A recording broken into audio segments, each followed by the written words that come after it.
JJ, we saw you were dealing with an ankle injury a few weeks ago. What percent do you think would you say you were playing at against Arkansas, and where are you at right now?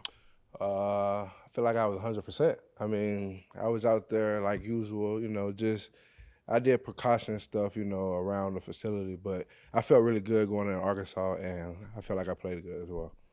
Obviously, transfer portal kind of brings new challenges, new emotions. It's your turn to kind of have those emotions going back to Auburn for the first time. Yes, sir. What's this week going to be like for you? Like any other week, I know Coach talked to me and he was just telling me just treat it as any other game and any other week and go dominate and do what I do. And obviously, I played there for 2 years and it's just gonna be great. A lot of emotions going in, but at the end of the day, we got to go in there in a hostile environment and get a win. I heard fight songs, a lot of crowd stuff. You've been there. What can you kind of give both sides of the ball in terms of what to expect? I mean, outside of just experiencing it at practice. It's gonna be real loud. I mean, like I said, I played there 2 years, and I mean, they got a great atmosphere, and it's gonna be a hostile environment. So we just gotta be on great communications and just have little keys for offense and defense, and go in there and get a win. Obviously, having been previously recruited at Auburn as kind of a tight end, halfback, Swiss Army knife, kind of like what you did at Oxford, then move into the defensive line. Can you just remind us of just that whole process of just becoming a full-time defensive lineman and all that, and just kind of what was that process like, if you recall? I know it was pretty difficult first time, just not familiar with the position and just being on offense my whole life. But I felt like God put me in a position where I could choose to be selfish or unselfish for that team. And I feel like he put me in a great position where I am now. And I feel like the coaches at Auburn and here just done a great job with me. Just being able to sprinkle in things and also maybe saying like tight end knowledge with D-line knowledge so I can just pick it up quicker and understand it more. And obviously, Lane coming in late, just kind of around signing day. I know they were kind of late getting to you, but knowing what you did then, was Ole Miss at the time asking you to play a similar role? Yes, sir. I know they wanted me to play offense as well when I was getting recruited, so it was both ways.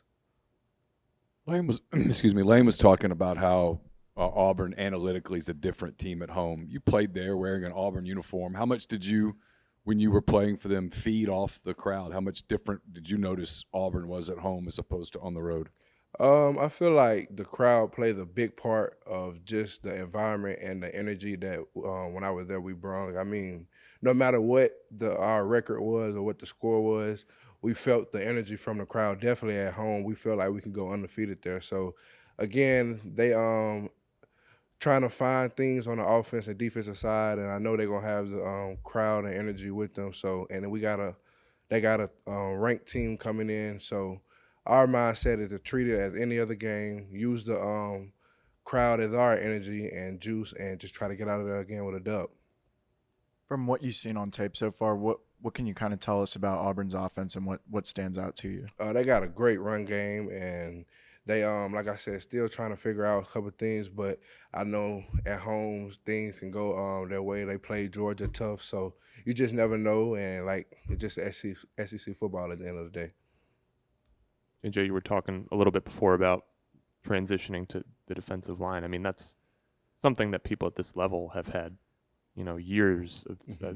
Do you feel like you're still learning, or have you mastered that at this point? Of course, like I feel like I heard one quote where if you feel like you master something, you won't never get to grow beyond your talent. So I just try to consume everything that my coach tells me, and I'm kind of glad that I didn't start off at the D-line position because you got some guys that maybe just think they know it all or something like that. But I feel like Jordan do a great job of just, again, sprinkling in things that help me out.